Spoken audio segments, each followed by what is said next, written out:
tere! Tere! Minul on selline mure. Minu naine pani minu jopepesusse koos nende kinkekaartidega. Need on teie poest ostetud.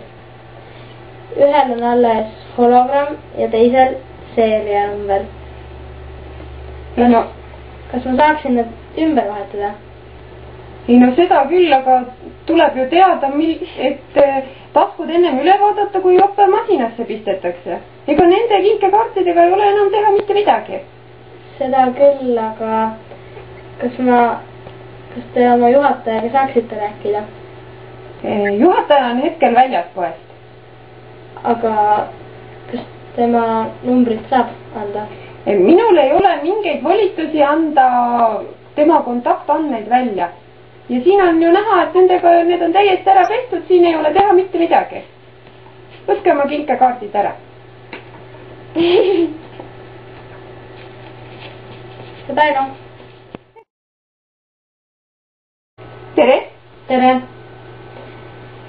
Ma käisin siin poes paar päeva tagasi ja minu probleem oli see, et selle poe kinkekaardid said pesumasinas kahjustada.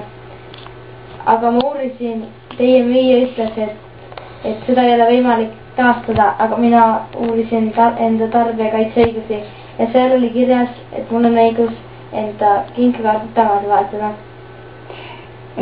Ja ma olen teie probleemiga kursis, et väga kahetsusväärne juhtum, et teine müüja ei võtnud neid kinkekaarte ja uurinud täpselt järele, kuidas need asjad käivad. Et kui teil on kinkekaartidel vähemalt säilinud seerianumber või hologramm, saame me need taastada algsel kujul teile.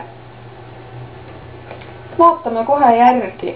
Jätaksite oma kinkekaardid palun siia. Ma uurin juhataja käest täpselt järele, kuidas see toiming käib ja siis me helistame teile. Jah, aitäh. Head aega. Head aega.